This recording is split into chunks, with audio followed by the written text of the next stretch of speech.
Pues bienvenidos una vez más a los podcast Aviación, RACV, programa número 16 y ya inaugurando el nuevo año.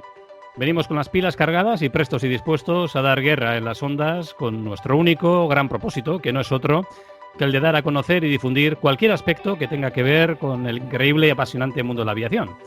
Siempre a manos de los expertos que tienen a bien pasar por nuestros micrófonos, por supuesto. Tenemos la agenda repleta de ilusionantes proyectos, que esperemos se lleven a buen término durante los próximos 12 meses y allende de este nuevo año, si Dios quiere y vosotros os veis con ganas de aguantarnos. Os pediré a los oyentes escuchantes que por favor os suscribáis a nuestro canal de YouTube, Aviación RACV, y así cada 15 días estaréis informados de nuestro siguiente capítulo de podcast Aviación RACV, y nos vais siguiendo a hacer partícipes, si queréis, del programa, amigos y conocidos que puedan estar interesados en la aviación. Y nosotros, por nuestra parte, seguiremos dándolo todo porque los programas sean de vuestro agrado. Empezamos este nuevo año, pues, con mucha fuerza y con increíbles entrevistas que os paso a relatar. Entre los entrevistados de hoy tenemos a Sergio Acosta Piñeiro. Entró en servicio con la Armada en el 2004 como radarista y ha estado destinado en la fragata Santa María, destinado en el submarino Tramontana S-74, en el cazaminas Tajo M-36 durante la operación de Ines Bar, llegando hasta Kuwait. Ya en 2012 se formó como CTA y tras pasar por Matacán, Salamanca, está destinado en la torre de control de la base naval de Rota. Es también controlador táctico de helicópteros en el mar y tiene la especialidad en submarinos. Por otro lado, tenemos también a Miguel Ángel Segovia Benítez, teniente de navío de la Armada Española, controlador táctico de aviones en el mar, CETAM, controlador de interceptación. Hablamos con el jefe del control aéreo del aeródromo militar de la base naval de Rota. Y estar al mando de todo este personal de control aéreo es un gran motivo de orgullo para él. Y nos vendrá a él a describir las diferentes labores de control que desempeñan su personal, mucho de lo cual se nos escapa a quienes conocemos no demasiado aún de los entresijos de la aviación militar. Muy interesante, por cierto. Como siempre, nos contarán todo aquello que sea posible contar, ya que estamos, como comprenderéis, rozando materia muy sensible a veces, pero haremos un esfuerzo porque nos informen de todo lo que pueda ser informado. También tendremos nuestra sección técnica a manos de nuestro jefe de escuela e instructor, que hoy nos hablará del control de combustible, mucho más relevante de lo que nos pueda parecer a primera vista. Y también, hoy cerramos la serie de 3 capítulos dedicados a la historia de la aviación naval de nuestro país. Y qué mejor colofón a estas 3 secciones que tener a nuestros 2 entrevistados del día de hoy, además de haber gozado del privilegio de tener a la saga de los pilotos de Harrier, Antonio Ruberriz, padre e hijo. Pues sin más dilación, primero, buenas tardes a los 2 contertulios habituales. Juan Carlos, muy buenas tardes. Íñigo, Arrachaleón. Muy buenas tardes, Eneco. Arrachaleón, Eneco. Muy bien, hoy en el programa ya inauguramos el primer programa del nuevo año. Sé que venimos ya con fuerzas, ¿verdad? 2020, Íñigo. Sí, con ganas este año. También, desde luego, proyectos, Juan Carlos, tenemos unos cuantos, ¿verdad? Sí, vamos incrementando nuestra lista de espera. Tenemos tráficos en final. Tenemos unos cuantos tráficos en final, efectivamente. Pues bueno, no vamos a hacer esperar ni un minuto más porque ya tenemos en línea a nuestros invitados. Lo único, antes de empezar, eso sí, una breve mención, una vez más, a nuestros sufridores, seguidores, ¿verdad? Y los de siempre, tanto Víctor, que ya ves que te he hecho caso, ¿verdad? Y ya te venía diciendo que teníamos en mente aquello del cambio del nombre y de imagen un poquito de lo que veníamos publicando para que la gente vea más claramente por dónde vamos, qué es lo que queremos transmitir, en fin, un cambio de imagen que yo creo que nos vendrá para mejor. Y Macbru, que también, por supuesto, como siempre, con tus comentarios, muy agradecidos y, en fin, espero veros también ahí en el siguiente programa. Y sin más, como os comentaba, tenemos a los 2 ya presentados, pero todavía no les hemos metido aquí en el programa. Bueno, sí que tenemos a Sergio. Vamos a empezar por Sergio, quizás. Sergio, muy buenas tardes. Hola, muy buenas tardes, ¿cómo estamos? Pues muy bien, Sergio, encantados de escucharte y de que hayas aceptado nuestra invitación y feliz año nuevo. Igualmente, un placer el estar aquí con ustedes. Pues el placer es mutuo. Sergio, tenemos aquí en el programa a Juan Carlos y a Íñigo Erezuma, nuestro jefe de escuela. Juan Carlos, Íñigo, muy buenas, Sergio. Bienvenido. Muchas gracias. Y tuteanos, por favor. Eso. Ya es la costumbre de mi trabajo, a todo el mundo se le trata de usted, ya me sale por mí. Sí. Venga, pues tutémonos, aquí somos todos del mundo de la aviación, ¿verdad? Y por otra parte, también decíamos, tenemos a Miguel Ángel Segovia Benítez. Muy buenas tardes, Miguel Ángel. Buenas tardes. Problema, pues se va y se viene, se corta. Bueno, pues yo ahora mismo, Juan Carlos, yo lo he escuchado bien a Miguel Ángel. Quizá, Juan Carlos, tengo un problema, quizás, no sé si es tu micro o tu cable, pero sí que a veces me hace como un sonidito. Pues Miguel Ángel, igualmente, feliz año, bienvenido al programa y te presento por un lado Juan Carlos. Buenas tardes, Juan Carlos. Muy buenas tardes, Miguel Ángel. Encantado. Y a nuestro instructor y jefe de escuela, a Íñigo Erezuma. Buenas tardes, Miguel Ángel. Íñigo, buenas tardes, un placer saludarte. Un placer, sí. Pues mira, antes de entrar al trapo, primeramente agradeceros a ambos por estar en nuestro programa. Y la verdad es que, como bien decía en la entrada, vais a ser un perfecto colofón, quizás a una serie de podcasts que hemos hecho dedicados a la Armada, ¿verdad? Y sí que habíamos tocado anteriormente lo que es el control aéreo, del tránsito aéreo civil, pero no habíamos entrado con el control del tránsito aéreo militar. Y además con el añadido, ¿verdad?, que uno de vosotros dos tenéis además también el tema de controlador de interceptación, cosa que a mí desde luego se me escapa completamente y que vamos, vendremos a contar aquí hasta el detalle que se pueda, ¿verdad? Pero me resulta desde luego muy, muy interesante. Y vosotros, tanto Miguel Ángel como Sergio, cuando os apetezca, entráis a participar, a cortar, a comentar cualquier cosa. Si veis que una pregunta puede no ser apropiada o la queréis contestar así o asado de aquella manera, vosotros sentiros libres en cualquier momento de intervenir y tomar parte. ¿Os parece, Sergio, Miguel Ángel? Sí, sin problema, muchas gracias. Muy bien. Pues, ¿por dónde empezamos, si os parece? Empezamos, Miguel Ángel, ¿por quién? Por Sergio, quizás, porque igual lo de interceptación, como se nos casi nos tercia un poco así lo curioso, lo diferente, no, todo es, incluso lo de Sergio, que nos dirá ahora en qué se diferencia, ¿verdad?, este control de tránsito dentro de la Armada, ¿no? Pero ¿os parece que empecemos quizá con Sergio? Por mi parte, perfecto. Yo iba a hacer un inciso, Dime. que prefería que empezase mi jefe, ya que le digo buenas tardes, comandante, a la orden. Pues no por nada, ya que él es mi jefe, prefiero directamente que él explique un poco su trabajo, ya que soy parte de su mano, por decirlo de alguna forma, creo que sería mejor que empezase él describiendo nuestro trabajo y entrar yo detrás. Perfecto, Sergio, lo comprendo totalmente. Y Miguel Ángel, aquí, ¿verdad? Siempre, ¿Cómo se nota que somos militares? Muchas gracias, Sergio. Un placer. Y sé que estás en Madrid en víspera de realizar tu preselección para piloto de drones, así que te deseo desde Rotam mucha suerte. Muy bien, muy bien. Sergio, oye, toda la suerte del mundo, ¿eh? Y después hablamos de eso también. Venga, que no falte temario. Muy bien, Miguel Ángel. Bueno, pues en fin, ya os hemos presentado, ¿verdad?, como teniente y tal, y todo lo que supone, ¿no?, ser el jefe de todo el control de tránsito aéreo, ¿no?, ¿verdad?, que tenéis la base naval de Rota, ¿eh? Pero una cosa que sí me gustaría que me explicas, si no te importa, es aquí cuando leí, ¿verdad?, el texto donde me comentabas cómo te vino un poquito la inspiración, ¿no?, lo del control, así, me pareció curiosísimo. Si quieres hacer, antes de que empiece a preguntarte cosas, una breve mención, Miguel Ángel, me encantó leerte, ¿verdad?, lo de Gus, el famoso Gus de Top Gun, ¿eh? Bueno, sí, unos artículos que escribí en online, pues sí, efectivamente, yo creo que todos desde jóvenes, los que nos dedicamos a la aviación, en algún momento se nos dispara ese gusanillo.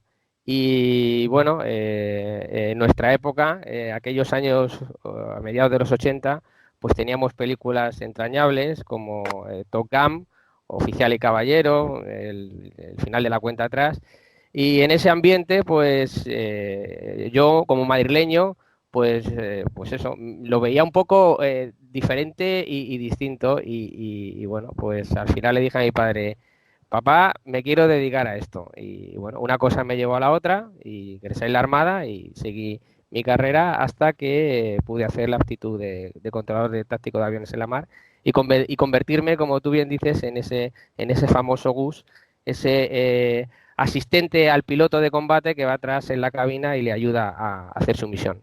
Eso es. ¿Y cómo llega alguien a ser controlador táctico de aviones en el mar? Es decir, controlador de interceptación de la Armada Española, Miguel Ángel.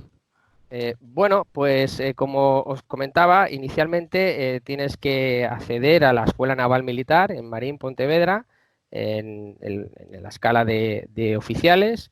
Y después de recibir tu despacho, después actualmente como de cuatro años actualmente es la carrera, como despacho como oficial de la Armada, debes de pasar unos años destinados en buques, adquiriendo una experiencia básica como oficial y luego te van llegando las oportunidades para optar a las diferentes especialidades o actitudes complementarias en la formación de las que dispone la Armada. Ser controlador táctico de aviones en la mar o controlador de interceptación es una aptitud más, y una vez has superado un periodo de selección en el cual se valora el inglés, conocimientos aeronáuticos previos, un examen riguroso de medicina aeroespacial, entonces ya pasas a la formación académica específica. Esta formación se realiza en la Escuela de Dotaciones Aeronavales por un periodo normalmente de unos 7 meses, y dentro de esos 7 meses hay 2 semanas de control de interceptación real ya en los centros de defensa aérea con el Ejército del Aire en Madrid y en Zaragoza. Y una vez superado todos los exámenes, pues el comandante de la flotilla de aeronaves, Confloan, en Rota, impondrá las alas a los controladores que han superado estas pruebas. Evidentemente, como debéis entender, es un evento muy emotivo. Y desde ese momento pasarás a estar destinado en el grupo aéreo embarcable, dependiente de Confloan y adscrito a la flota, unos 4 años. Actualmente se pasan 4 años como controlador. Finalizado ese tiempo, puedes volver normalmente destinado a los buques de la Armada, a explorar otros destinos, desarrollando tu carrera militar, o incluso pudiendo optar a otra especialidad y adquiriendo otra formación complementaria. Cuando yo efectué la actitud, allá por el 2002, la cosa era bien distinta. De hecho, yo estuve 16 años destinado como controlador de interceptación, como controlador CETAM, como se llama en la Armada, en el GAE, y cuando ascendí a capitán de corbeta, a comandante, no me importa que me llames teniente, Neko, no me importa, pero soy comandante ya. Perdona, no, pues nada, entonces lo corrijo, a todos los oyentes, metedura de pata aquí del Menda, comandante. No te preocupes. Ya evidentemente no me dejaron seguir siendo controlador, ya había agotado mi tiempo, ya, como te decía, 16 años, y pasé destinado ya como jefe de control aéreo en el aeródromo militar de la base naval de Rota. Y bueno, pues tengo al mando una serie de oficiales muy, muy profesionales, entre los cuales pues está Sergio Acosta. Muy bien, pues ¿sí? Estaba escuchando ahí a alguien que quería decir algo, que quería intervenir, porque yo lo que te iba a decir, perdona primero, comandante, por supuesto. No te preocupes. Esto hay que poner las notas al día, Neko, hay que espabilar.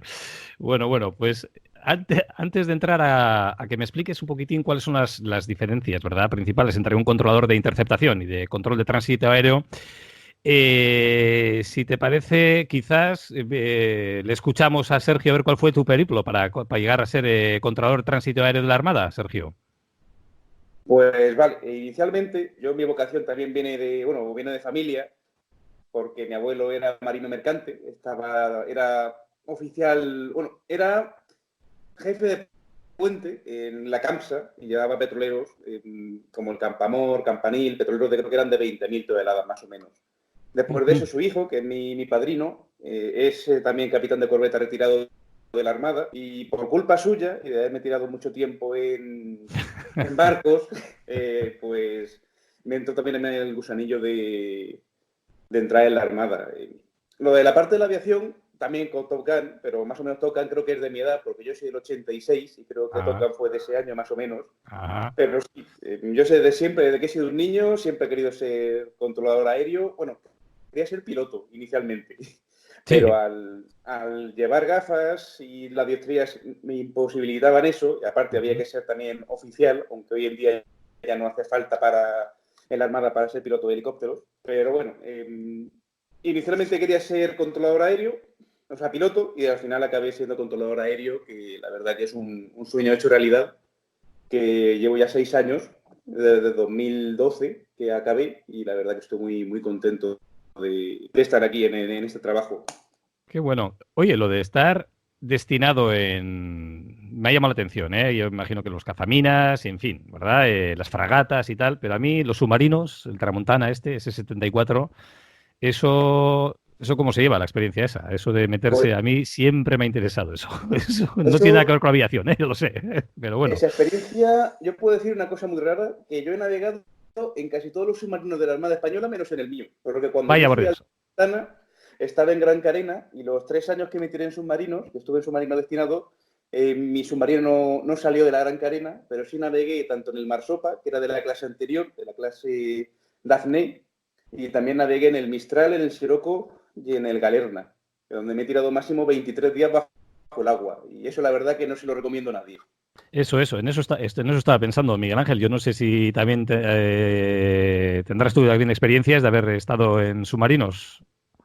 Bueno, mi experiencia en submarinos se limita brevemente a un periplo de un par de días cuando era guardia marina en la Escuela Naval, que nos llamaron, vamos, estaba un submarino allí, surto en la Escuela Naval, y para hacer una ambientación y, bueno, crear vocaciones de submarinista. Pero yo ya tenía muy claro cuando ingresé en la Armada que lo mío era la aviación.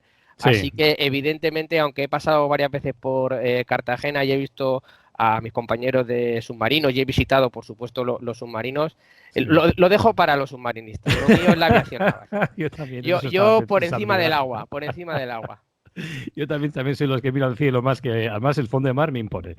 No sé No si obstante, Juan Carlos... soy buceador, buceo, pero no, ya bajarme más de 20 metros ya me impacta. Vale. ¿Buceador de los de scuba o también con snorkel y a pulmón ahí te metes, Miguel Ángel? No, lo que haga falta. No, scuba. Scuba. No. Eso, lo de respirar, yo no tengo branquias. Lo mío solo... Y digo, y Juan Carlos, esto de meterse en un submarino, como que vamos, que ha hecho Sergio 23 días, debajo del agua. Yo lo veo inviable, para mí inviable, además. Muy poco sitio. Muy poco sitio, joder. Sitio no sé, la claustrofobia que me entraría a mí, Juan Carlos, no sé si tú también eres pez de estos de...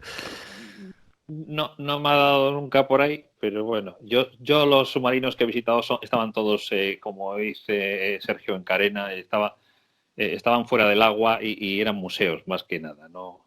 Vale, eso es lo que dices, entro por una puerta, salgo por la otra. Esos no me valen, 23 días bajo esos el agua. No te valen, no. No me valen. Oye, pues antes de seguir aquí, Miguel Ángel, ¿cuáles son las diferencias? A mí lo de la interceptación me tiene un poquito curioso, la verdad, entre el control del tránsito aéreo, con lo que hablamos con Sergio también, ¿verdad? Pero específicamente la interceptación. Bueno, pisándole un poco el terreno a Sergio y con el permiso de Sergio, todos sabemos, porque estamos en un ambiente aeronáutico y vosotros como pilotos y como miembros aeronáuticos lo sabéis, el controlador de tránsito aéreo vela por el ordenamiento seguro y eficiente de las aeronaves que vuelan de un lado a otro. Así es. En el caso del controlador militar de tránsito aéreo, pues prácticamente realiza, como es el caso de Sergio, esa misma actividad. Cuando vuelan de una base aérea a otra, cuando se desplazan de una base a una zona de operaciones, incluso en los propios aeropuertos bajo control militar, prácticamente ahí no hay diferencia. Así que, ¿dónde se diferencia o dónde está el matiz cuando hablamos del controlador de interceptación o el controlador táctico de aviones en la mar? Para empezar, es que no hay nadie en la vida civil que haga lo que hace un controlador de interceptación militar. Es puramente algo muy táctico, muy bélico. No existe esa homologación o esa licencia común. Por ejemplo, Sergio, en su caso, tiene una licencia común que en un determinado caso podría incluso optar a irse fuera de la Armada y a lo mejor pues estar dentro de unos años en una torre de control civil. En el caso sí, eso es una pregunta que luego, además quiero charlar con Sergio vale. a Santo de eso. Muy bien. Perfecto. No le quiero pisar mucho a Sergio su exposición. Por lo tanto, en la vida del controlador táctico de aviones en la mar o el controlador de interceptación no existe esa posibilidad, ¿vale? El controlador táctico de aviones en la mar no opera bajo reglas de vuelo generales y en la mayoría de las misiones están relacionadas con la policía aérea y la defensa aérea de una zona o un territorio. Es un control, como os decía, puramente bélico, táctico, y siempre operan dentro de una zona de espacio aéreo delimitada y bajo unas instrucciones o órdenes específicas para la misión concreta. Una misión concreta, bien sea interceptar una aeronave, proteger una base aérea, algo que no es simplemente, pues como estamos habituados a observar, como vosotros en vuestra vida, pues el movimiento de una pantalla radar de un sitio a otro. Es algo más complejo. Básicamente esa es la diferencia. Bien. Yo, de todas maneras, ahora, Sergio, paso a ti, porque efectivamente, yo, hombre, destinos, ¿en qué destinos, no? Podríais desempeñar vuestras actividades dentro del control aéreo? Hombre, pues me imagino que dentro de lo militar, por supuesto, pero luego a futuro tienes la mira puesta quizás en alguna torre de control que no sea la de la base naval de Rota, Sergio. Yo la verdad es que no. Ahora, como bien ha dicho mi comandante, mi intención inicial es, si Dios quiere, mañana pasar el examen con la embajada estadounidense y pasado mañana el reconocimiento médico e iniciar un periplo como piloto de drones. Pero en la Armada, volviendo al tema, podemos estar tanto en el Juan Carlos I, que es nuestro portaaeronaves o nuestro buque de proyección estratégica, y también podemos estar como controlador táctico de helicópteros en la mar, que no de aviones, de helicópteros, en el grupo aeronaval embarcable, como estuvo el capitán de corbeta Segovia durante los 16 años que he indicado. Eso tiene que ser interesantísimo. ¿Y eso, Sergio, nos puede explicar un poquito cómo es eso lo del control de helicópteros embarcados? Pues es muy parecido a lo de aeronaves, solo que nos dedicamos a otras misiones antisubmarinas, antisuperficie. Si hay que hacer algún asalto anfibio, somos los que llevamos esas olas aeroembarcadas hasta la zona de operaciones, las traemos. Es coordinar, al fin y al cabo, aeronaves en territorio hostil.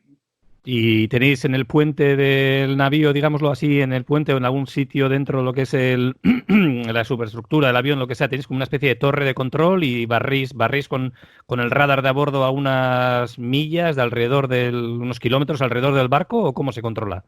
Sí, es un control mixto entre, si llevamos, por ejemplo, los helicópteros de la 10ª Escuadrilla que tienen link, automáticamente va conectado con el barco.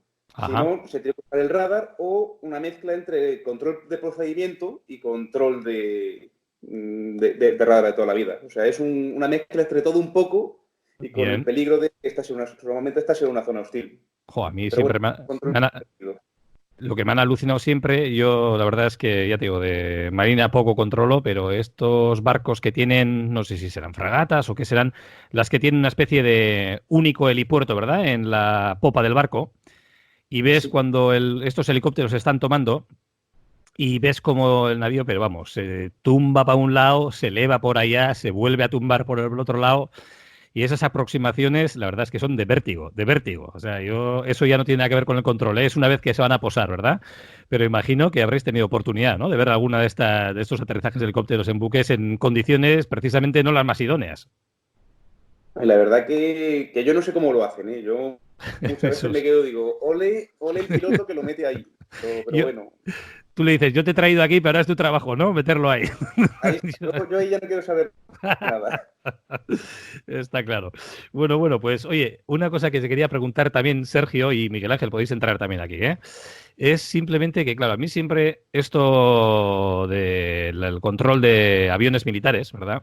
Y si os acordáis, cuando en el año 81, bueno, os acordáis, o habréis leído, os sabréis, y bajo el mandato de Ronald Reagan, ¿verdad?, y a santo de los sindicatos de los controladores en su día, que se declaró una huelga brutal, ¿no?, para mejoras de condiciones salariales y laborales.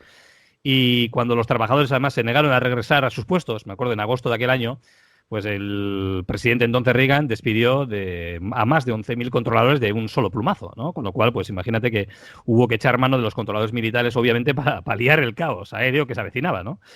Y aquí es donde, no sé, cuentan las leyendas que cuando vinisteis, Sergio, vosotros, ¿no?, a controlar un poco las torres, ¿no?, que hasta entonces habían sido dirigidas por controladores civiles.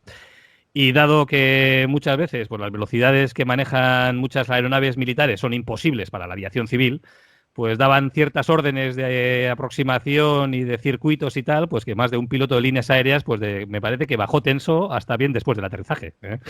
Entonces, yo no sé qué hay de cierto en esto. Si vosotros, por ejemplo, de repente, ¿no?, os pusierais, no ya con una habilitación, digamos, con un tiempo de acomodación a la torre, donde ya, pues bueno, ya iríais un poquito viendo cómo va aquello, ¿no? Sino que si de repente os dijeran, oye, mira, mañana por esto, por lo otro, también en España, de hecho, en el 2010, creo que fue el ministro de Fomento, José Blanco, también hubo aquella famosa crisis de controladores aéreos, que creo que también en algunas torres, no sé si en la de Madrid también estuvieron metidos algunos controladores militares.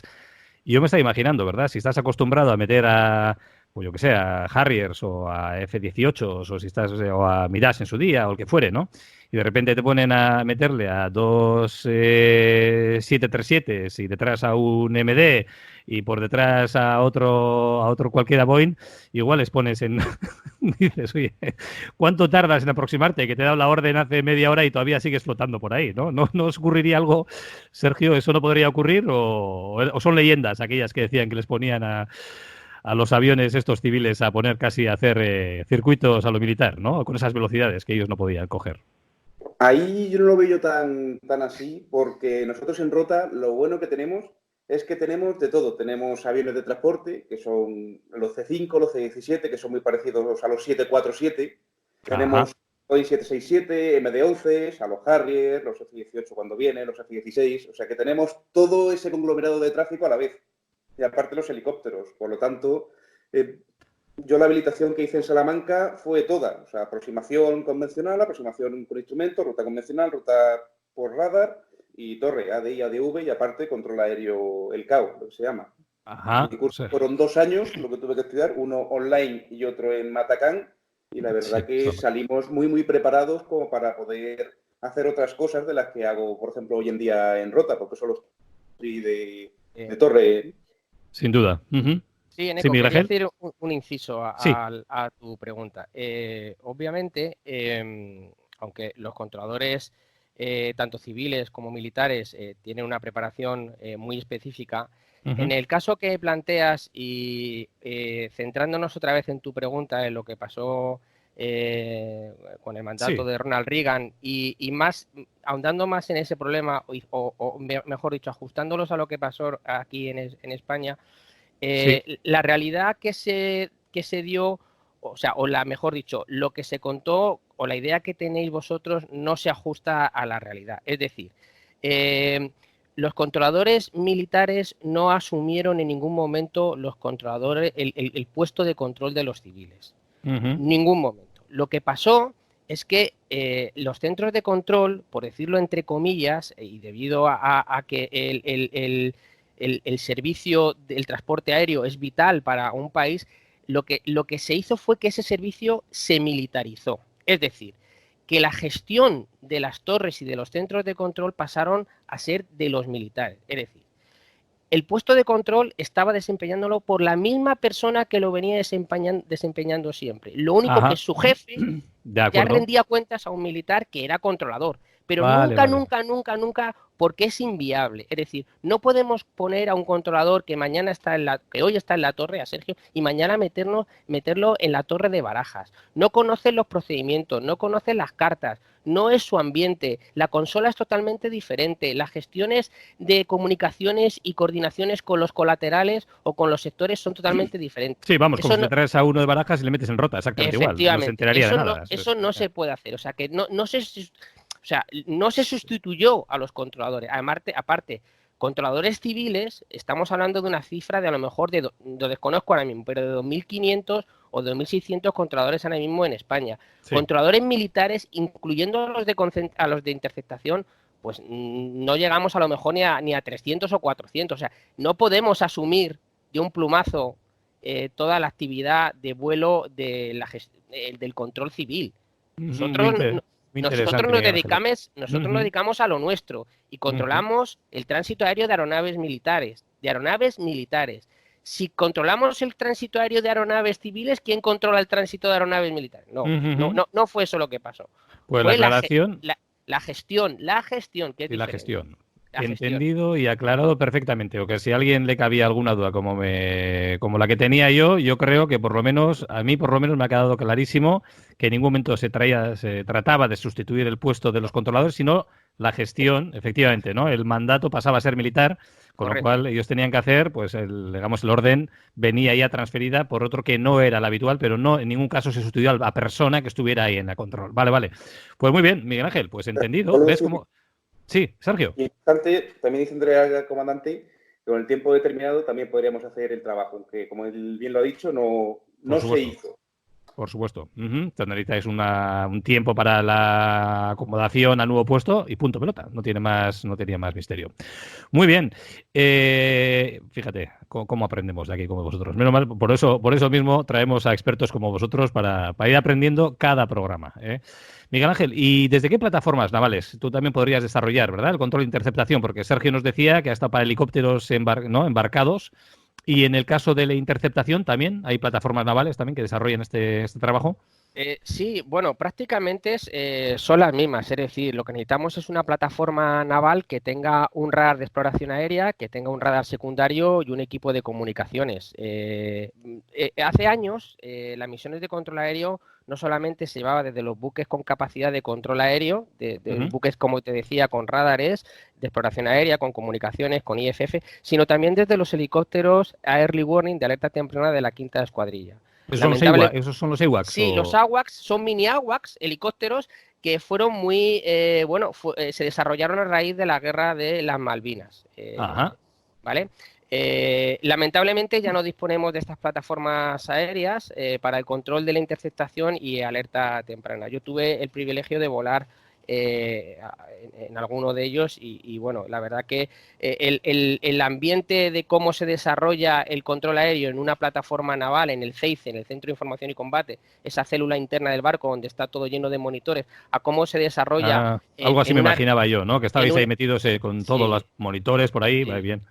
En una aeronave, pues se hace de diferente. Actualmente, como bien te decía Sergio, tanto los controladores tácticos de helicópteros en la mar o los controladores tácticos de aviones en la mar, desarrollamos nuestra labor normalmente en fragatas.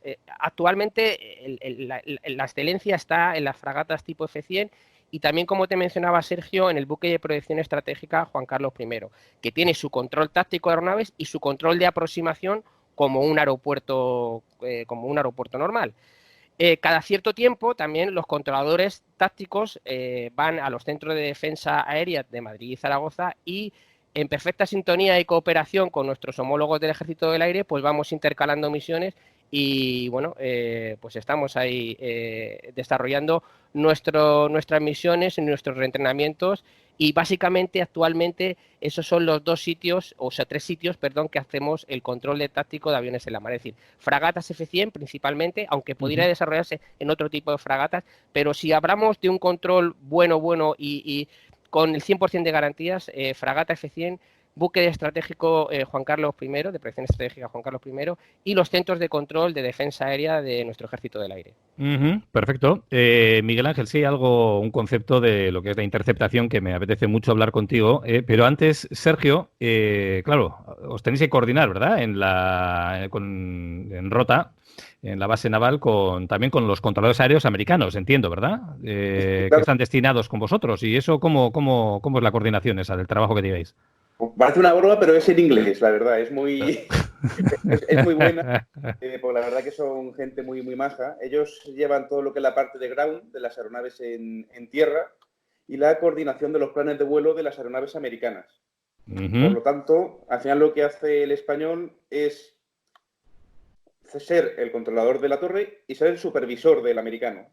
Y al fin y al cabo todo se lleva como una torre normal y corriente. Solo que en vez de decirle al compañero en español, pásame el tráfico, se lo tienes que decir en inglés. Pero al final es lo mismo. O sea, que sería un poquito como el piloto que suele meter los grandes naves en los buques, en los puertos también. O sea, vas allá y le supervisas, ¿no? Cómo va haciendo las cosas un poquito, ¿no? Tú eres el que manda allá y... Sí, al fin y al cabo es como un supervisor en una torre civil. Hace lo mismo directamente. Solo que nosotros tenemos el doble puesto. Somos el supervisor y a la vez el controlador. Eso es. Hacemos las dos cosas a la vez. Eso es. Y ellos siempre es con aeronaves de tripulación americana, ¿no? O sea, nunca... O sea, que eso se lleva a rajatabla. Son aviones. O sea, ellos solo coordinan aviones y helicópteros americanos. O sea, los Harrier también entran en la frecuencia de rodaje y van en inglés. Pero toda aeronave inglesa o americana o tercera nacionalidad que esté en la parte del aeródromo, lo llevan los americanos. Muy bien. Pues mira, lo último... No hay que olvidar, Eneco, perdona que te interrumpa. Sí, cuando quieras, por favor. Que la base, porque hay también otro concepto equivocado, dice, la base americana de Rota. No. La base es española.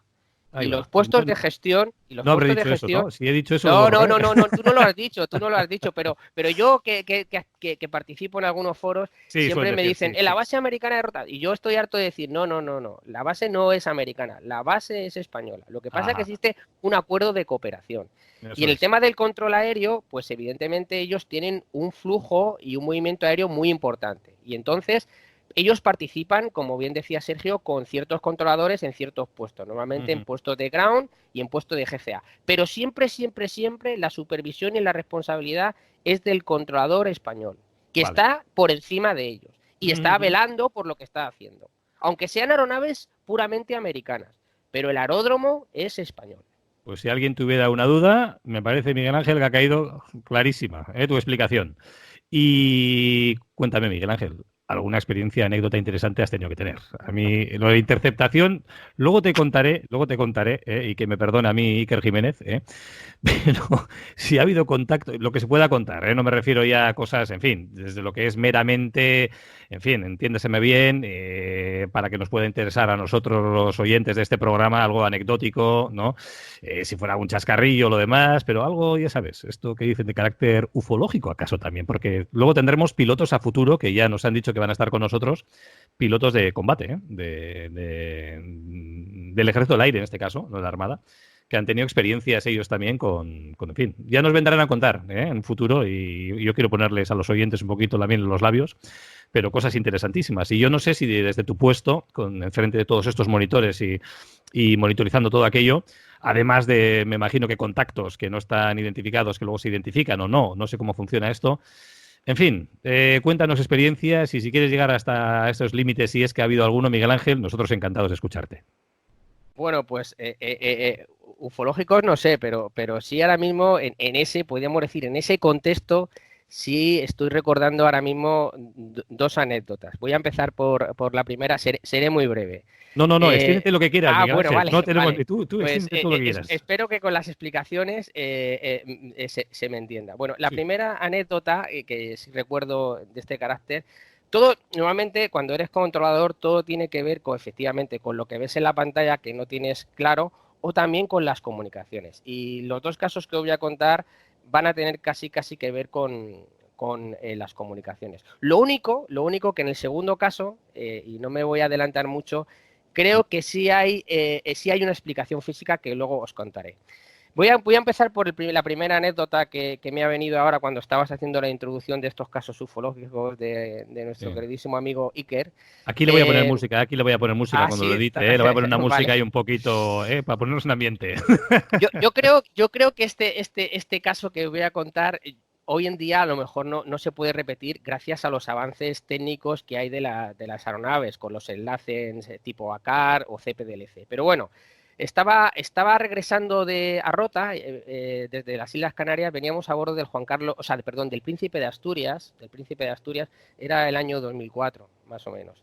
Y yo acababa de efectuar un ejercicio de defensa aérea, un 2 contra 2, 2 Harrier de la Armada contra 2 F-18 de la base aérea de Gando, y ya los F-18 ya estaban retornando a Gando y los Harrier ya estaban bajo el control de aproximación del Príncipe de Asturias, y yo ya, lo que era mi misión táctica, yo ya había transferido a esos controladores de tránsito aéreo, o sea, los controladores de aproximación, las aeronaves, yo ya había terminado mi misión. Y ya, pues mi puesto en el Centro de Información y Combate, el CIC, como te decía, ese núcleo donde hay muchas pantallas, está siempre oscuro, yo ya me iba a levantar, era casi de noche, recuerdo que eran más o menos las 9 de la noche, y de repente por la frecuencia de 121.500, que como sabéis es la frecuencia de emergencia aeronáutica, oigo una llamada de un avión, y al principio no le di mucha importancia, porque como sabéis hay a veces, emisiones ahí que salen, que a veces no tienen mucho sentido o partes de conversación, pero bueno, después de varias llamadas que fueron repetitivas y que algunas de ellas eran en español, ya empecé a prestar atención, me volví otra vez evidentemente a colocar mis cascos, me senté ya otra vez y de hecho cuando me percaté de que el indicativo radio de la aeronave era un Iberia, pues me puse en contacto con él. Me identifiqué, no le dije que era el Príncipe de Asturias, le dije que era un buque de la Armada Española y le pregunté cuál era su problema. Me dijo que posiblemente tenía una falla radio o algo similar, pero que no conseguía enlazar ni con Canarias Control ni con Madrid. Era un vuelo transoceánico. Así que le pregunté por su transpondedor y comprobé que lo tenía en mi pantalla radar. notifiqué a la tripulación que tenía contacto radar con ellos, que no veía ningún tráfico en su ruta y que, bueno, pues mantuviese nivel y velocidad y que yo intentaría hacer de relé o contactar con algún centro de control.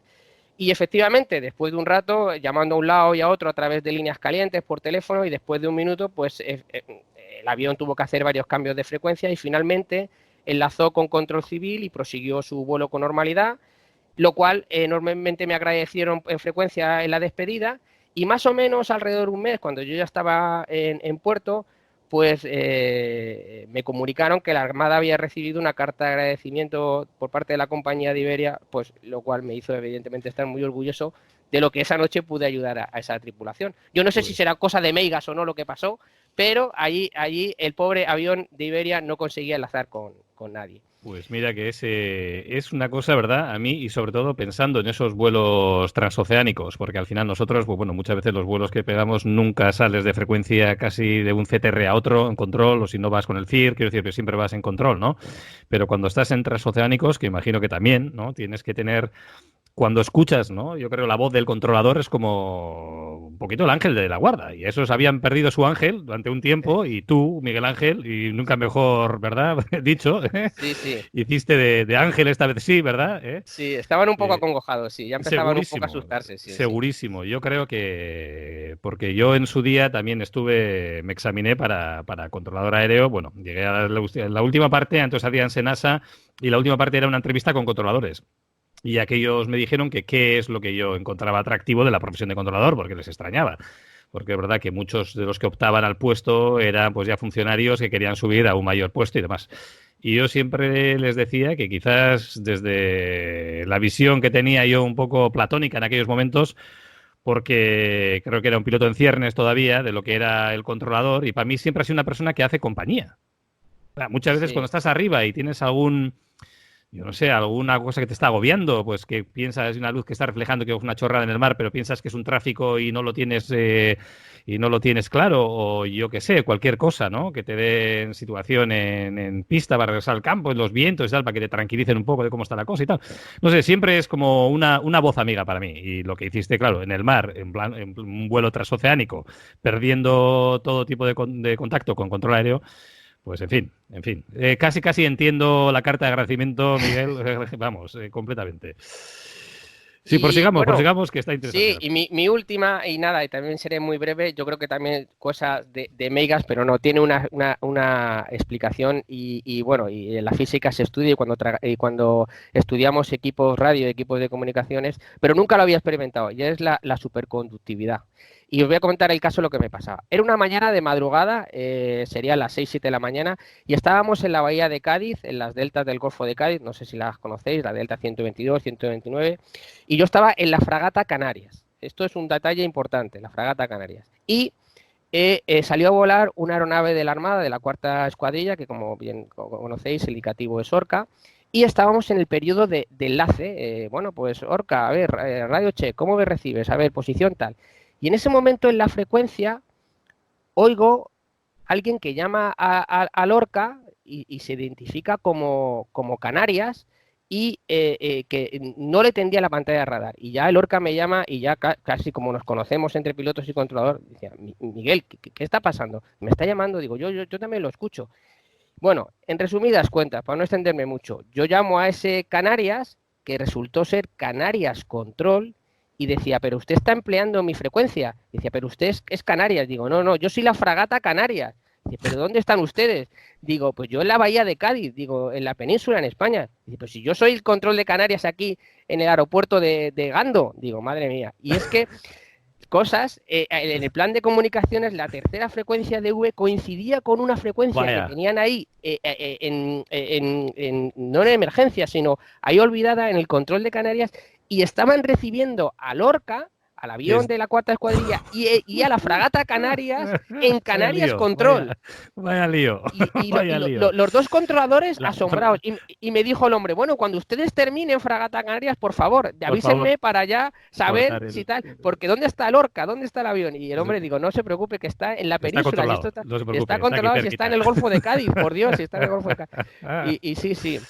Así que una curiosidad, pero bueno, eso existe, que es la superconductividad en las frecuencias VHF, que al final, por la noche y por temperatura, pueden llegar, fijaros, hasta Pues fíjate. enlazar Canarias Control con una fragata sí. en la mar en el Golfo de Cádiz. Y luego llamarse también Fragata Canarias. También. Sí, claro, ese fue todo el carajal que nos montamos. Canarias Control. Digo, no, pero si Canarias Control soy yo, soy la fragata. No, yo soy el... Ya claro, hasta que digo, coño, es Canarias ACC el que me está llamando. Decía, ¿dónde está el avión Orca de la Armada? Porque el señor se identificaba, claro, porque a veces operamos allí, que era un Orca de la Armada. Y decía, joder, yo no tengo ese avión por aquí en pantalla. ¿Quién es Canarias? Claro, ¿Dónde se ha metido? Sí, cosas también de Megas puede ser. Ay, Sergio, ¿tienes tú alguna de Megas también? Yo tengo una que me pasó pues hace 4 años a las 3 de la mañana en la torre, dando de servicio nocturno. Eso de que estoy tranquilamente dando una vuelta hablando con el americano y en lo que es en la parte de arriba de la torre tenemos un repetidor del radar que tenemos del GCA. El GCA es una especie de ILS, pero por voz, por decirlo de alguna forma, para que la gente lo entienda. Y veo un contacto que va sobre faro a 45.000 pies y a 80 nudos. Un contacto radar, no un IFF, un contacto radar. Pies, y llamo a Sevilla Militar y le digo, oye, ¿estás viendo ese contacto? Me dice, sí. Digo, ¿qué es? Digo, pues no tengo ni idea. Me llama Pegaso a mí. Pegaso es defensa aérea del que está en Madrid. Pues al final, con la pelea de esto que es, esto que no es, esto que es, activaron un scramble, que son unos aviones de policía aérea, salieron de Morón, subieron a 45.000 pies, identificaron un globo meteorológico que vino desde Estados Unidos hasta la península ibérica por las corrientes de viento. Claro, 45.000 pies y me has hecho 80 nudos. Sí, a 80 nudos. Claro, es que fíjate, a esa altitud, a esa velocidad, es que dices, aquí no se puede volar. Normalmente a esas altitudes ya los aviones llevan una... Era un Omni estacionario. Eso es. Pero la noche esa que me pasé yo casi las 2 horas diciendo, ¿qué narices era eso? Eso fue, muy divertido, claro, la verdad. Y mandas 2 cazas, claro, para luego ver que aquello era un globo. Sí, claro, que era un globo meteorológico que habían lanzado en Estados Unidos y que había llegado hasta aquí. Joder, qué buena. Juan Carlos, Íñigo, podéis intervenir cuando queréis, yo ya, en fin, esto ya está saciado de anécdotas, pero bueno, me encantaría, si tenéis alguna de Sergio, Miguel Ángel, que se os cruce eso, a mí me encantaría escucharos. Sí, ahora hay que escuchar todo esto, sí, se aprende y, joder. Además, se aprende y 2 lecciones además, que ya ves, aquí el que presenta estaba completamente equivocado, mira, y esas leyendas que escuchas, sí, porque claro, aquellos controladores hacían meter a los aviones a una velocidad de tal, y dices, Eneco, olvídate de todas esas chorradas porque ya nos ha explicado Miguel Ángel perfectamente cómo era la cosa, Y luego, pues las anécdotas de que, en fin, lo de la fragata Canarias con el control de Canarias, eso manda narices, eso manda narices. Oye, pues mira, yo, por mi parte, Miguel Ángel, Sergio, Miguel Ángel, ha sido un verdadero placer. A mí me gustaría, tengo una preguntita, si me dejas meter baza en eco. Por supuesto, porque... a mí me suele pasar esto, A mí me suele pasar esto. Sí, y le tenemos que enviar 2 cazas también para interceptarlo, de que baje el globo. Vale, ya me doy por derribado, Miguel Ángel, en principio el control aéreo por parte de la Armada es relativamente reciente. Por lo que he ido leyendo de la historia de la Armada, al final Rota dependía como todo el control aéreo del Ejército del Aire. Me gustaría que nos contaras un poquito cómo se produce el paso de una cosa a otra y cómo os distribuís las funciones, los distintos controladores. Efectivamente, tienes toda la razón. De hecho, seguimos dependiendo.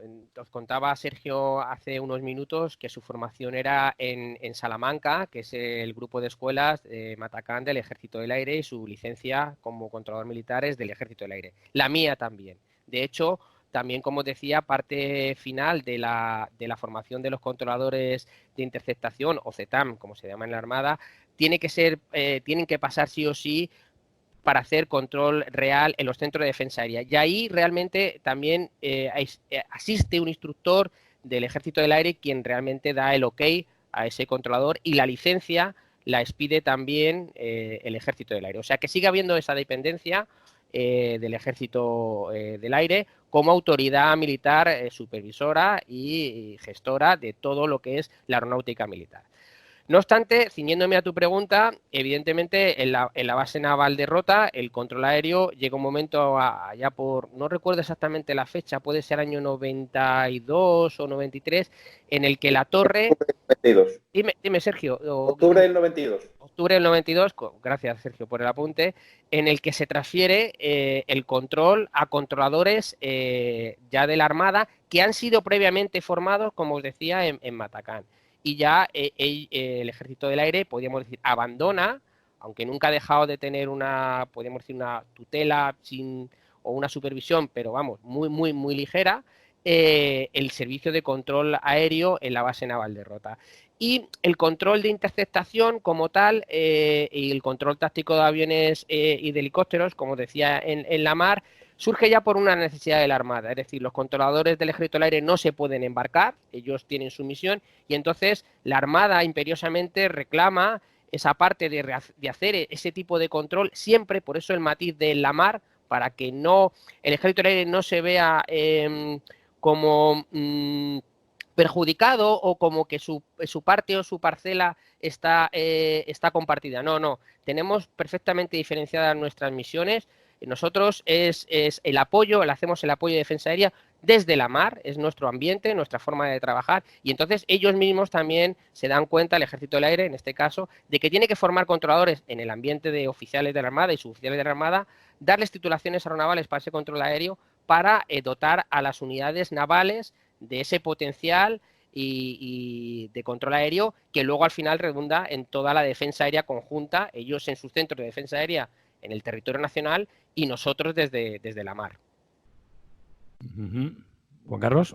Sí. Entonces, en principio, el control aéreo de la Armada dependería lo que es mar, no sé a partir de qué distancia, y aparte de lo que serían allí donde hay aeronaves, basados, ¿no? Sí, pues realmente son las 12 millas. Es decir, aguas territoriales, como bien sabes por la legislación marítima, es el territorio nacional, 12 millas. Entonces, por ejemplo, un caza, te voy a poner un caza.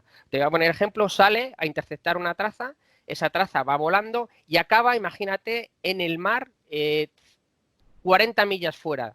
Normalmente, si hay una fragata con capacidad de control y hay interceptadores, en los centros de defensa aérea, si saben de esa fragata y de ese controlador ahí, porque normalmente solemos, cuando salimos a navegar, se lo notificamos a los centros de defensa aérea, nuestras capacidades y qué podemos hacer en la mar, te transfieren y tú terminas el control. Es decir, ellos te transfieren ese control de caza porque ya es en el ambiente, podríamos decir, en el mar, tú estás allí, estás mucho más cerca, y eres una barrera más dentro de la defensa aérea y ya culminarías tú con ese proceso de interceptación. Lo mismo que si la traza procede inbound, es decir, muchas veces nosotros hacemos de alerta y temprana y iniciamos ese primer paso de interceptación de una traza y a lo mejor esa traza aérea acaba ya en territorio y la interceptación la acaba culminando un controlador de defensa aérea que está en Madrid o en Zaragoza, en los centros de control de defensa aérea. Y bueno, yo ya en teoría no debo de controlar, podríamos decir, en tierra y transfiero el control del caza a los centros de defensa aérea, que les es mucho más fácil también gestionar pues con flujo de tráfico civil, tienen enlaces más directos que yo a lo mejor en mi barco metido en una lata gris en el mar. ¿Qué es lo que llamáis exactamente una traza? Una traza es un contacto aéreo, es decir, os explicaba antes, Sergio, que por un lado está la etiqueta del IFF, es decir, cuando vosotros ponéis vuestro transpondedor on, vais pintando, como sabes, una serie de 4 dígitos, aparte de vuestro modo Charlie, pero en nosotros los controladores militares, aparte de trabajar con ese radar secundario, trabajamos con radar primario, es decir, tenemos que ver crudo, es decir, vuestro ecoradar, vuestro eco metálico. Ese eco metálico genera un simbolito en nuestra pantalla radar. Ese simbolito en pantalla radar, la designación que empleamos los controladores es una traza. En este caso, traza aérea. ¿Vale? Y entonces, en esa traza aérea, ese crudo primario, ese contacto radar, va asociado justamente al ladito, pues el número de transpondedor y su modo Charlie, su altura. Entonces, vamos cotejando, hay una correlación entre un primario, entre una traza, entre el hierro que va volando, entre el hierro metálico y el transpondedor. En cambio, tráfico civil en ruta solo ve transpondedor. solo ve su supuesto secundario. Entiendo, porque una traza no identificada podría estar cubierta por un transpondedor ficticio. Bueno, podía estar cubierta por un transpondedor ficticio o simplemente no llevar transpondedor. Y para tráfico civil no sería visible. Sería solo visible para el control de la defensa aérea. Claro. O sea que la aviación civil, perdona, el control de tránsito aéreo civil no dispone de este radar primario. O No. Tiene que echar mano del militar, ¿verdad? Cuando lo necesita. Correcto. Solamente disponen el control de tráfico civil de esos radares primarios cuando estáis en aproximación para vectorizaros y entrar en vuestra senda para hacer ILS. Pero lo que es el control de ruta es imposible llevarlo en control primario. Vamos, actualmente no se lleva así. Se lleva con vuestro transpondedor. Vosotros vais comunicando constantemente lo que vais codificando y vuestra posición y vuestra altura. Pero en un momento determinado, y me ciño, por ejemplo, a los casos en Malaysia Airlines, cuando se perdió el MH370, si el piloto o lo que sea se apagan, control civil deja de verlo. Y se desvanece de la pantalla. Ya está el misterio de nuestro amigo Iker. Eso es, pero entonces una vez, Miguel Ángel, que sales de lo que es el radar primario, entiendo, tiene una potencia tal, un alcance tal, que llegará allende, yo sé, la costa española, no sé cuántas millas, mar adentro. Correcto.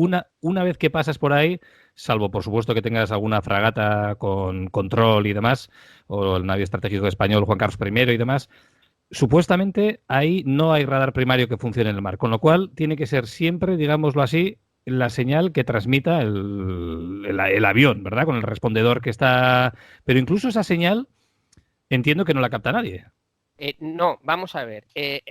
Como sabes, hay actualmente varios sistemas de control. Es decir, el radar secundario tiene mucho mayor alcance porque el radar primario tiene que enviar una señal, rebotar en tu trozo de hierro y volver. En cambio, el radar secundario, el que asociamos al IFF, simplemente llega al avión, excita a un transpondedor, a un respondedor, ¿vale? Y el propio avión genera energía y manda el código. Pero tiene que ser preguntado por el control radar. Pero eso es cuando estamos hablando, como os digo, que estamos en un enlace radio, en un enlace radar, en radar secundario, que tiene mayor alcance. Otras veces es simplemente con los modos actuales que hay, sistemas actuales, que el avión va emitiendo su posición actualmente. Los modos ya que hay, el ADS, el Automatic Dependent Surveillance, me parece que es, o, el ADS Broadcast, ¿no? Sí. Vas emitiendo el avión vía satélite, va emitiendo su posición, tanto a otros aviones para que haya esa deconfliction en el caso de un TICAS, o a los centros de control, pero ya no es estación radar, ya es vía satélite. Vía satélite. Entiendo. ¿Y este aspecto técnico, Íñigo? ¿Tienes alguna...? Porque a ti igual también eso te puede interesar, ¿eh? Sí, la verdad es que había cosas que no tenía, vamos, que no sabía que la parte de controlador aéreo no estoy tan puesto, vamos, pero se agradece esta información sobre la parte del controlador, es que, joder. Sí, no, aparte de que eso de que Miguel Ángel apagar el respondedor puede funcionar hasta cierto punto, ¿no? Para pasar desapercibido, porque como entre el primario, adiós, ahí no hay ni respondedor apagado ni nada. La señal rebota y ese radar primario te da la señal clara. Entonces vosotros tendréis la sospecha cuando tenéis una traza, Miguel Ángel, entiendo, y no corresponde a y no hay ningún respondedor. O también, como dice Juan Carlos, lleva uno falso, ¿has dicho, Juan Carlos? Sí, un ficticio, ¿no? Está dando un número que no corresponde con nada. Sí, con nada. Sí, Sergio antes lo comentaba. Él detecta una traza. Nosotros en Rota estamos en perfecta coordinación con Sevilla Control, tanto civil como militar. Y él, su primera llamada, como bien contaba, es ponerse en contacto con los militares de Sevilla Control. Y entonces ve que ellos ven lo mismo que veía Sergio y que no hay un transpondedor. Y entonces automáticamente se activa la alerta para ver lo que es. Y porque puede ser cualquier cosa, desde el Omni de nuestro querido amigo Iker hasta un avión que pretende hacer otra cosa. O cualquier otra cosa. Y luego está lo que comentabais, es decir, tiene que haber una correlación, y eso es parte de la vigilancia aérea, de defensa aérea, el tratamiento de los planes de vuelo, el control civil hace su procesamiento, pero el control de defensa aérea también. Entonces, todas las trazas que van entrando en la península, ellos van correlacionando que el transpondedor corresponde, el número de transpondedor corresponde con un plan de vuelo aprobado y que realmente el Iberia 1, 2, 3, 4 es el que tiene que responder ese código y que va, yo qué sé, Berlín-Madrid. Y con control civil tiene línea en caliente. Y entonces se va haciendo esa correlación en tiempo real. Y eso es parte dentro de la defensa aérea, que es la vigilancia aérea. Es decir, los centros de defensa aérea del Ejército del Aire, y cuando nosotros nos integramos, la Armada, los buques que operan con ellos, no solamente el control de intercepción, es decir, salgo un caza y voy a interceptar aquello que desconozco, sino hacemos una vigilancia aérea de nuestro espacio aéreo de responsabilidad o de soberanía o del territorio que nos manden. En el caso de la Armada, a veces te destacan a una zona que tienes que hacer esa vigilancia aérea, identificar ese tráfico aéreo que hay. Esa zona. ¿Vale? Sí, sí, claro. Juan Carlos. Otra pregunta para Sergio. Sí, sí. Sergio, para Miguel Ángel. En principio, sí me gustaría que nos contaras un poquito sobre el tema de Matacán. Matacán a nosotros nos sonaba pues cuando se hacía allí los permisos de aviación civil hace ya un tiempo, pero bueno, a raíz precisamente de tu contacto, pues he visto que todos los temas de control aéreo de militares se desarrollan allí. Y sí me gustaría que nos contaras un poquito de qué es lo que se hace allí y cuáles son las especialidades. Sí, inicialmente yo iba a contar mi curso, que ahora ya de cuando yo lo hice ahora ha diferido un poquitín, pero mi curso consistió en los primeros 9 meses, fueron una fase online, ¿vale? En la cual éramos 7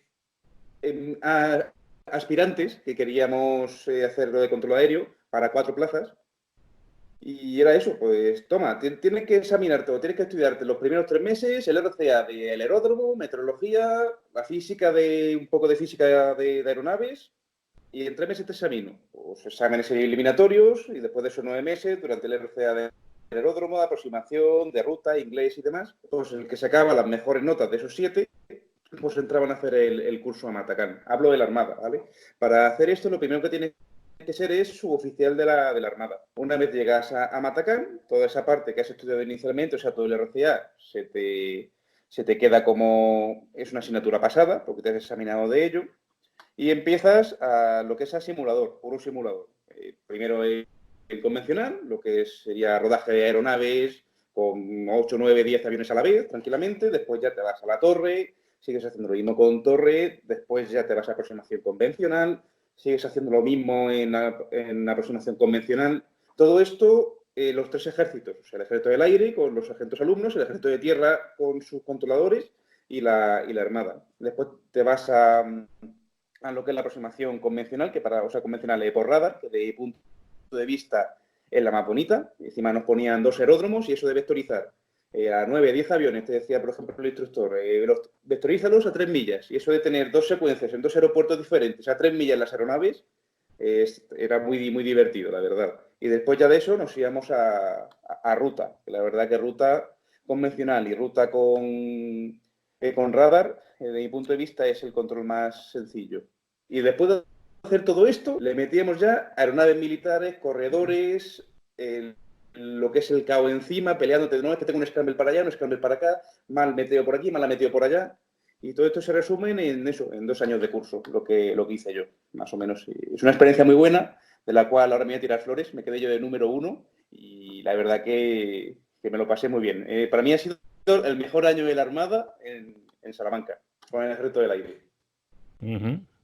Sí, sí. Juan Carlos. Muy bien. ¿Tienes tú también alguna pregunta? Porque ya sé de que cara a la Armada no te ha dejado muy bien, porque lo mejor de la Armada ha sido estar en Salamanca, pero bueno. Hombre, yo doy control aéreo. Sergio, lo has dejado bien claro. Es muy puntilloso, Juan Carlos, muy puntilloso. Oye, pues mira, Juan Carlos, no te habré dejado sin... A ver, No, muy bien. Ya está, vale, porque Miguel Ángel, Sergio, ahí donde lo veis, luego también le tengo aquí al comandante mío, ¿eh? Que luego cuando no le dejo, luego también me echa la bronca por detrás. Ahora, pues oye, pues por mí, en serio, yo he quedado más que satisfecho. Eso sí, también os emplazo a que a futuro, si tuviéramos alguna duda, me encantaría poder contar con vosotros, con cualquiera de vosotros, Miguel Ángel, Sergio. Ha sido, en serio, un auténtico placer para mí. Y por mi parte... Nos emplazamos a visitaros, ¿eh? Nos emplazamos a visitaros, que yo soy un enamorado de Cádiz y de Rota. Nada, cuando queráis y estaré, vamos, súper happy de recibiros en la torre y enseñaros la torre y las instalaciones que se puedan de la flotilla de aeronaves. Claro que sí. Esto va a mi agenda directamente, Miguel Ángel. Nos lo apuntamos. Y aparte, si queréis, ya vemos a Antonio Ruiberri, que a lo mejor anda por ahí. Vamos, abundando en lo bueno. Con Antonio Padre he estado estas Navidades. Me he estado tomando unos vinos con él y la verdad que es un verdadero placer. Bueno, yo tengo más relación con el hijo, evidentemente por generación. El hijo está ahora mismo ya en Estados Unidos, destacado en Maryland, y tiene poca intención de volver hasta que no termine. Ya, no, me lo imagino. Está aprovechando para hacer turismo por ahí. Claro que sí. Mira, hace bien. Ya que mentáis a Ruiberri. De hecho, de menos las peleas con el hijo por radio. La verdad que eran muy, muy divertidas las peleas con él. Pues mira, yo aprovecho que metáis a Antonio Ruiberri padre, senior, para una vez más meter cuña, porque me apetece y porque me lo pasé como un enano leyendo su novela Duelo de Águilas, que es recomendabilísimo a cualquiera que le guste, en fin, la novela, pues esto, en este caso bélica, pero más centrada en la aviación y demás, que es un placer leerlo. Y en fin, oye, no es que vayamos a, ¿verdad, Juan Carlos? Más que una cerveza quizás que nos paguen, nosotros no queremos nada a cambio, pero desde luego que la gente, Duelo de Águilas, Antonio Ruiberri, buenísimo libro. Pues nada, yo por mí, Sergio, para empezar, muchísima suerte, con las pruebas. Esperemos. Si no, ya si me deja la Armada y lo decís, ya os hago yo otro de drones. Venga, eso está hecho, pero nada. Hemos hecho uno de drones, pero precisamente vamos a esperar a que saques la plaza para que nos cuentes qué se está moviendo en defensa sobre el tema de drones también. Sí. Pues nada, oye, pues Miguel Ángel Segovia Benítez, comandante de la Armada Española, y Sergio, controlador transitorio destinado a la base naval de Rota. Muchísimas gracias por la entrevista. Muchísimas gracias. Y hasta cuando queráis. Muchas gracias, Eneco, y lo que has dicho, tenéis mi puerta abierta, tenéis miles de formas de contactar conmigo, así que nada, para lo que queráis, pues estos temas, ya sabéis que estaré encantado de establecer otra vez enlace con vosotros y difundir la aeronáutica y difundir la Armada y todos estos temas que son de bastante interés. Pues que así sea. Un abrazo fuerte, cielos despegados y buenos vuelos, compañeros. Muchas gracias. Venga, hasta la próxima. Un placer. Ahora sí, estamos ya aquí los tres mosqueteros. Juan Carlos, al final no me regañes, que ya te he dejado. Pero si no te he regañado. Te veía por atrás suspirando. Ha sido gamuza. Gazuza, ¿y es lo que gazuza? La gazuza, hambre de preguntarte, tío, gazuza. Pues nada, oye, seguimos con el programa, interesantísimo. Oye, aquí aprendemos de todo, machos. La verdad es que a mí me encantó la parte del controlador, lo que no vemos realmente, y me ha parecido increíble. Vamos. Y desde luego aprendemos cada programa, es una pasada. Yo decía, ya te digo, en la entrada he dicho que nuestra mayor aval, y aquí nos presentamos como aquellos que damos palabra. Bueno, también estás tú, Íñigo, siendo instructor y jefe de escuela, pero y todos los demás que vienen también, la verdad es que es una pasada. De todos aprendemos, está claro. Pues seguimos con el programa, que esto no ha acabado, O sea que tenemos la sección técnica. Que llevamos una hora de programa, todavía esto es poco. Llevado, bueno. No te pases, que como me tiente la lleváis clara. Y eso que ahora, las condiciones en las que estoy haciendo este programa, si la gente lo supiera, claro, estos deben de pensar todos, ¿verdad? Nuestros oyentes, no penséis que estamos aquí en un estudio, en fin, de estos como nos decía, ¿cómo se llamaba? Esas habitaciones todas con pantallas y que nos decían Miguel Ángel acolchada, estamos cambiando las hueveras de toda la vida de las paredes en esas estamos. Por espuma. En esas En esas estamos. Y precisamente antes de empezar el programa a grabar, le estaba reclamando a Neko que yo no he recibido todavía mis cascos de estudio. Todavía ni los cascos ni el micrófono. Si de hecho que han pasado los Reyes de largo y todavía en la cartita, ¿qué pasa? En la cartita. Supongo que somos profesionales del tema ya, hombre. Un micrófono en condiciones, ¿qué menos? En fin, parte técnica a manos de nuestro jefe de escuela, instructor, que hoy nos hablará, hemos dicho, del control de combustible, Íñigo. Eso es, sí. Bueno, pues es realmente un tema corto, digamos, pero muy, muy importante, ¿vale? En cuanto al combustible. Siempre hablamos como muy rápidamente de ello. Al final, cuando volamos, pues sí, cuánto combustible necesitamos, como quien dice, nos lo surte un surtidor, ya sea CLH, Cepsa o lo que fuese, pero no hacemos mucho hincapié en ello y es muy importante, ¿vale? O normalmente, por ejemplo, lo que he visto así en aviación general, básicamente, ante la duda, llenar combustible y tenemos para, ya sea nuestro avión de 5 horas, 4 horas de autonomía, pero para muchas horas de autonomía y no prestarle mucha atención. Y eso es un gran error, ¿vale? Vamos a hablar, en cuanto a combustible, vamos a hablar sobre 3 temas. La primera, sobre la contaminación del combustible, que el combustible esté contaminado por falta de combustible, es decir, que nos quedemos en el avión sin combustible, y luego el fallo por tener poco combustible en los tanques de combustible, ¿vale? Que al final no hace falta que se llegue a consumir todo combustible para que se pare el motor, vale bien, pero que puede que con poco combustible, ya sea por vapor de agua o por el residuo del combustible o etcétera, que se llega a obstruir todo el sistema de combustible, ¿vale?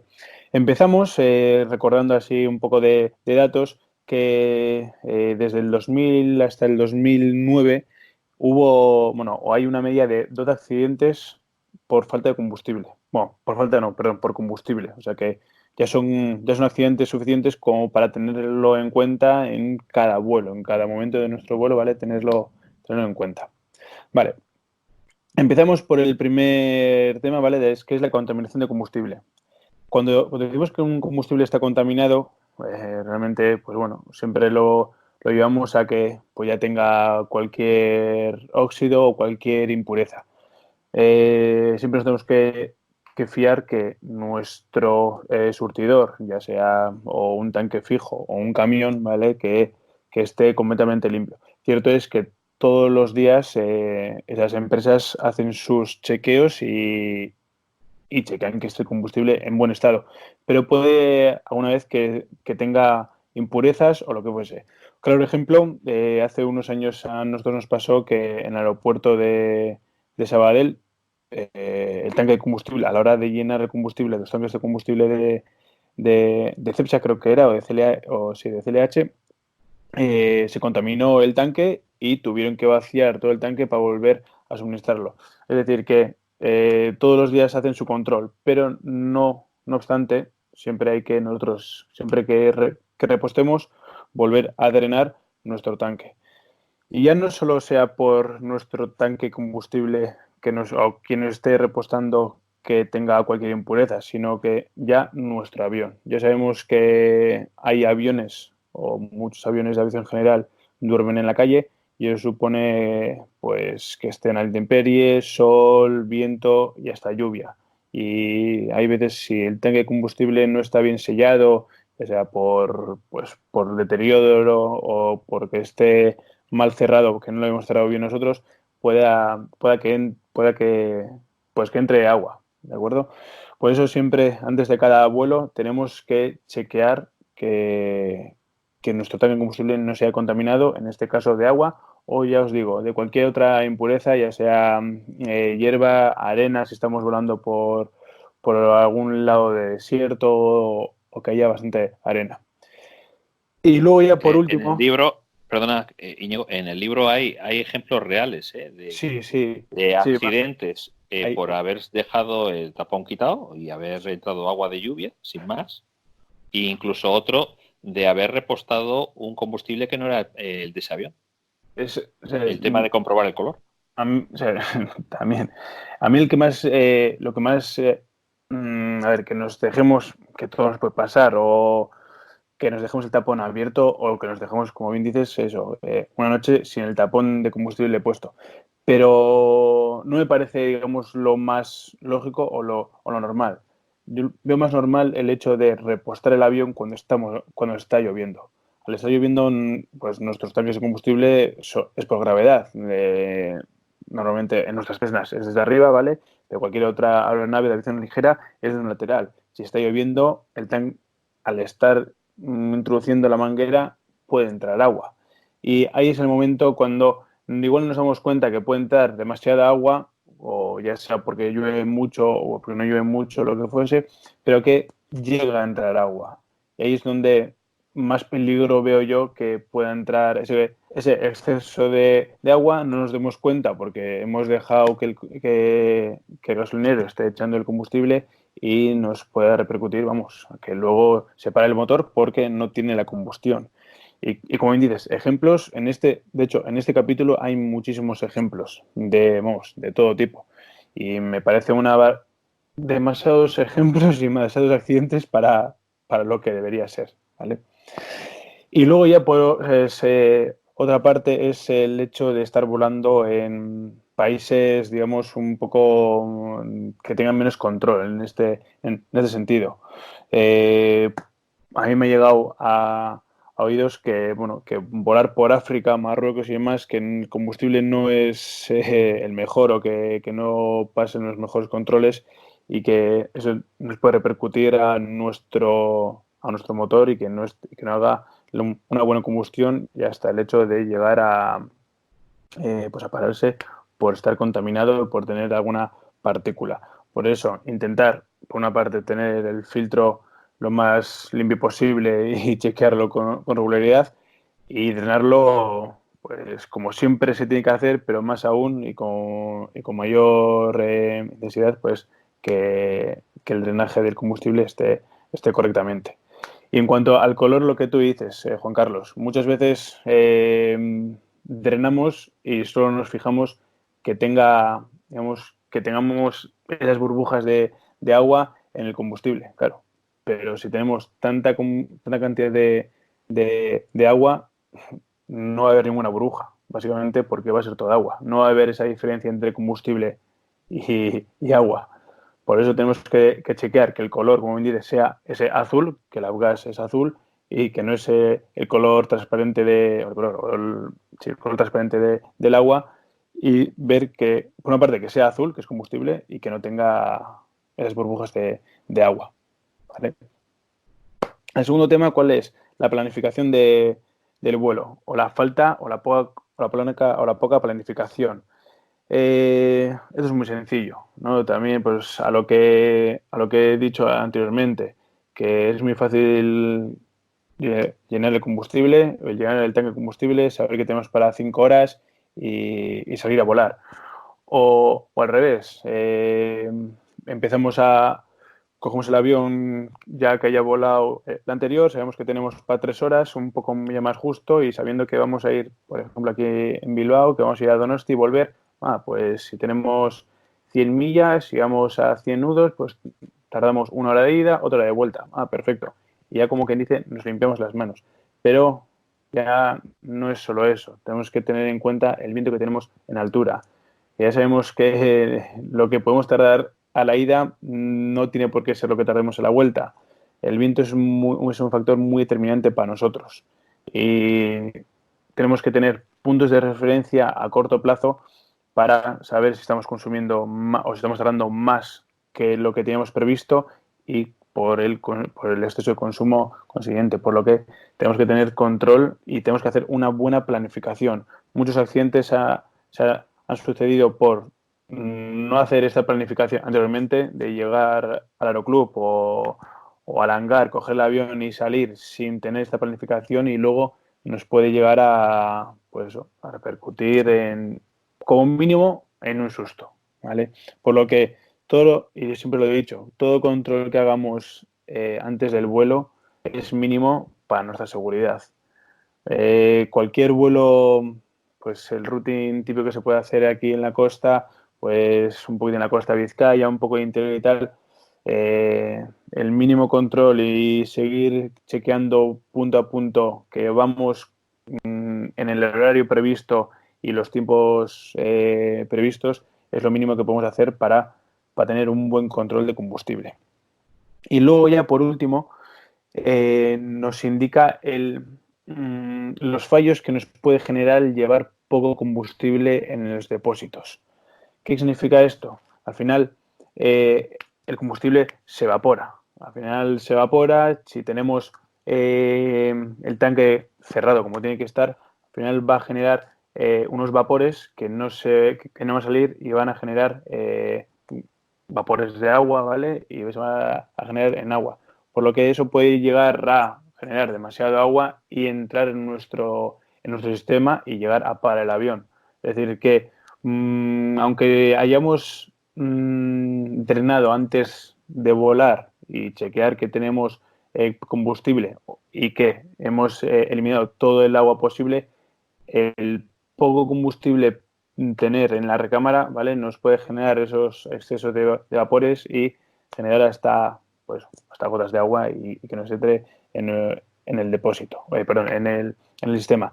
Y luego, por último, que esté o que se haya generado demasiadas partículas en el tanque que no se hayan eliminado en X tiempo, y al final al consumir todo el tanque de combustible hasta el mínimo, pues al final esto empieza a coger todo lo que haya del combustible del tanque y vaya a llegar hasta el sistema y poder llegar a parar el motor, ¿vale? Por lo que recalcar que tenemos antes de cada vuelo seguir, siempre chequear que tenemos los tanques de combustible bien limpios, ya sea de impurezas y de gotas de agua o de partículas de agua. Como bien decía Juan Carlos, chequear que tenga el color de cada combustible, en este caso el avgas es un color azulillo, pues que tenga ese color azuloso, ¿vale? Que no sea, que no lo cojamos, que como no hay ninguna partícula, si no hay ninguna burbuja de agua, pues ya lo tenemos, ¿no? Porque puede ser lo contrario, que sea todo agua y no sea combustible. Y luego que todo control, todo tiempo que creamos que estamos perdiendo en tierra por planificación de vuelo, y ya sea carril centrado y también, etcétera, pero todo el tiempo que perdamos en el control de nuestra planificación de vuelo es mínima para que luego el vuelo sea correcto y seguro. Vale. Pues perfecto, Íñigo. O sea que aquello de mirar el aforador, tenemos combustible y salimos a volar, señores compañeros pilotos, no.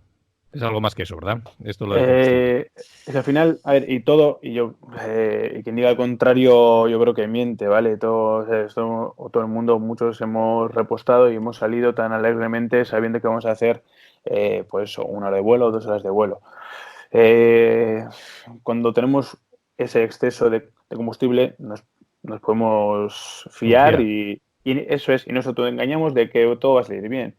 Pero, bueno, en cuanto a eso sí que es verdad, que igual el vuelo lo vamos a realizar y vamos a llegar de sobra porque no vamos a volar mucho más, pero también, ahora me estoy acordando de algún accidente que hubo y demás, pues también ir controlando el tanque de combustible, pues también que tengamos el combustible suficiente. Fíjate, el de Freda, la primera letra, ¿cuál es? Siempre, ahí está, el fuel, el combustible que tenemos que tener siempre al tanto. Y lo dicho, por mucho que hayamos repostado hace media hora, cualquier cosa puede suceder para que nos quedemos sin combustible en los 20 minutos primeros. Pues Esker, Íñigo, muy bien. Sí. Ya vamos aprendiendo contigo día a día y ya os digo que estos apartados técnicos hay que tomárselos además en serio y muchas veces, pues bueno, no son a veces todo lo felices que quisiéramos porque contamos anécdotas, pues en fin, ¿no? Desgraciadas y demás, y sobre todo creo que seguimos, ¿no, Íñigo? Con esto es parte de Killing Zone, no lo he dicho en la entradilla, pero sigue siendo, ¿no? Eso es. El siguiente capítulo entramos en el health del cuerpo, perdón, claro, sí. Perdón, sí. Sobre las drogas, alcohol y el estado del cuerpo, que no me sale... Importante. ¿Tú viste alguna tripulación así, ¿no? Anglosajona queriendo montar un helicóptero o te suena, ¿verdad? Hace poco también, ¿eh? No, sí, igual hace un año, sí, pero sí, que en Bilbao, sí. Queriendo entrar a pilotar un helicóptero poco menos que arrastrándose por el control de seguridad del aeropuerto. O sea, Totalmente. En fin. Eso será harina de otro costal y ya el próximo programa lo trataremos. Pues lo dicho, Diego, muchas gracias. Relacionado con el combustible, que a mí también me da pánico siempre, el tema de la selectora. ¿De la sectora, pues? Porque hay accidentes, muchos accidentes de aviones que se estrellan por parada de motor, por falta de combustible, teniendo porque han agotado uno de los tanques y y no se han dado cuenta.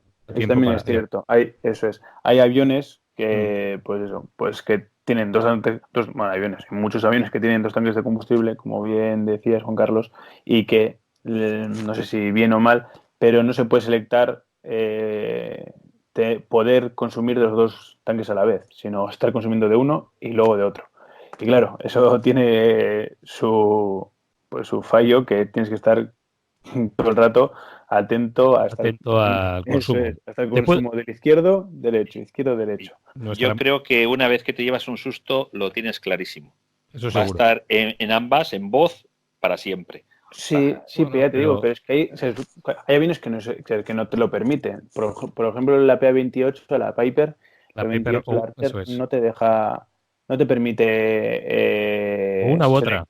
Selectar ambos, o una u otra. Así que bueno, luego hay trucos, pues cada media hora, o yo era cada en punto y cada y media, siempre cambiaba ahí. Claro, pero cierto es lo que dices, Juan Carlos, que a veces te da susto que te das cuenta que llevas más de lo debido. Bueno, nuestra madre Cessna, gracias a Dios, ¿verdad? Nuestra Cessnita, que es una madre, pues nos permite poner en both a veces y olvidarte de eso, pero es verdad que a veces, por lo que sea, por el tipo de vuelo que has realizado, si has realizado muchos circuitos para tomas y despegues a un lado, puede ser que luego quieras estirar el vuelo un poquito a un punto de notificación y demás antes de volver al campo, y te das cuenta que has consumido mucho más combustible de un ala que el otro, y tampoco es lo idóneo empezar a hacer una toma con un ala pues mal compensada. Eso es. ¿no? Sí, a ver, totalmente. Y cierto es que en la Cessna no estamos muy bien acostumbrados, pero creo que también de vez en cuando hay que chequear también que se puede consumir solo de un tanque y también del otro tanque, porque nos acostumbramos a tenerlo en both y off. Siempre cambiamos de off a off. Bueno, de todas maneras, Íñigo, otra cosa que le tengo que agradecer a nuestra Cessnita, ¿eh? Sí, no. Tiene cosas de esas que... Y no sería tan raro que te confundas, que veas que hay un depósito muy lleno y que en vez de darle a ese le pones al vacío. O sea que cosas más raras pasan todos los días. Bueno, y luego también que en la Cessna, por lo menos las nuestras, los aforadores bailan la lambada. O sea, quiero decir que también si te tienes que fiar es mucho mejor llevar las cuentas bien hechas y por eso, ¿verdad, Íñigo? Antes de cada vuelo miramos, metemos el indicador de fuel que llevamos en cada tanque y a sabiendas de cuántos galones llevamos, porque a veces los aforadores pues te indican lo que quieren indicar. Más fiable que eso no hay nada más. Eso y el tiempo transcurrido. Eso es. Y las tablas de consumo. Ahí está. Con eso no hay un aforador más fiable que eso. Vamos, sin lugar a duda. Cuando hablamos de entrar al micrófono en eco, qué listos somos. Y luego metemos la pata como todos los demás. Pero sí es verdad que con el combustible, lo que dice Juan Carlos, si te pegas un susto... Ese susto a sustos se aprende, eso seguro. Lo que pasa, lo malo será que los sustos siempre queden sustos, ¿sabes? Entonces, antes de llegar al susto... Te lo tienes que contar. Eso es. Porque está claro que cuando te llevas un susto de esos, no se te olvida, ¿eh? No. Y hablando de contar, Juan Carlos, nos tienes que contar ya el tercer capítulo dedicado a la historia de la aviación naval de nuestro país. Y además decía yo que qué mejor colofón, ¿verdad? Que contar esta tercera sección con los 2 invitados que hemos tenido hoy, además después de haber tenido a la saga los Ruiberris también. O sea que ahora sí te cedo el mando, Juan Carlos, la nave es tuya y adelante. Pues nada, por recapitular, nos remontamos lo que es la llegada a... bueno, si queréis, por repasar muy por encima lo que es la aparición de la Armada Naval del arma aérea de la Armada, lo que es 1917 y su evolución que la estuvimos viendo hasta la Guerra Civil. Después de la Guerra Civil prácticamente desaparece durante muchos años hasta que prácticamente se empiezan a firmar los acuerdos de colaboración con Estados Unidos en el año 53-54, y ahí vemos cómo se va introduciendo y retomando sobre todo el tema de helicópteros, y eso es lo que vimos, y ahora pues lo retomamos un poquito con la llegada de lo que va a ser el segundo Dédalo. Tuvimos un Dédalo antes de la guerra, en los años 20, y ahora pues ya paso a contar un poquito en el año 67 en relación ya con esos acuerdos de cooperación con los Estados Unidos. Se nos cede el USS Cabot, que se rebautiza como portahelicópteros Dédalo. Estamos hablando de finales del 67, cuando atraca en Rota precisamente. Y bueno, pues a partir de ahí se empieza todo. Va a ser el buque insignia hasta la llegada del Príncipe de Asturias en el año 88. Después había habido mucho hincapié en la Armada en poder volar aviones de ala fija. Aquello fue una anécdota, vamos. La anécdota de las famosas 4 en las Piper Comanche, con lo que se formó la cuarta escuadrilla en el año 64. Y eso va a acabar pues ya con la llegada de los Harrier en la Armada en el año 76. Por recapitular un poquito el tema de la llegada del Harrier, pues bueno, se establecieron las pruebas de despegue vertical. Sabían que había un avión o un prototipo de avión en los años 60, precisamente en el Reino Unido, el Hawker Siddeley Harrier, que es lo que va a ir evolucionando hasta que empiece a hacer sus pinitos ya lo que el Harrier, el AV8A. Viendo el potencial que tenía este tipo de aviones para como fuerza embarcada, se hace una demostración a bordo del Dédalo en el año 72, que viene un piloto que es muy muy famoso, John Farley, que es el primero en tomar a bordo con un Harrier, y eso da paso pues ya a la adquisición de los primeros 8 aviones de despegue vertical. Y a partir de ahí pues se compraron a la Marina de los Estados Unidos, porque las relaciones diplomáticas entonces con el Reino Unido no eran muy fluidas, y para evitar eso pues como en el programa estaba Estados Unidos, se les compró de forma indirecta. Con eso en el año 73 se crea la octava escuadrilla, que es la de la 8A, que es precisamente la que estuvo volando Antonio Turriberriz padre. Y bueno, en la víspera de Nochebuena del año 76 llegan a Rota los 7 primeros Harrier. Esos eran los todavía de construcción inglesa, entiendo, ¿no? O sea, el Siddeley vienen procedentes de la base naval de Mayport. Y eso queda se compraron, eso es Estados Unidos. Una base americana, por lo cual ya eran el tema se hizo. Si fueron fabricados en el Reino Unido o en Estados Unidos no lo sé, pero sé que se le compraron a Estados Unidos y vinieron desde ahí. Ajá. Y bueno, pues siguieron insistiendo en lo que era la importancia de que consideraban lo que era la proyección del poder naval a través de la aviación embarcada, y eso va a dar lugar a lo que son las flotillas de aeronaves tal como las conocemos. Cuando sale hay una cosa curiosa, que es que en el año 76 después cuando ya llega aparece la novena, la décima y la 11ª escuadrilla. Ahora repasamos para no liar a los oyentes, desaparecen. Era una cosa muy curiosa, estuvimos explicando en el programa anterior qué tipo de helicópteros había en cada una de las escuadrillas. Pues las escuadrillas, una vez que ese modelo desaparece, la escuadrilla desaparece con ello. O sea, la primera, la segunda, la séptima y la octava. O sea, la octava, cuando los Harrier españoles de la primera versión son vendidos a la Armada tailandesa, la octava desaparece y aparece la novena. ¿Vale? Y después, por ejemplo, la undécima es, que ahora lo vamos a ver, es precisamente lo que hemos hablado antes con Sergio, los drones, ¿no?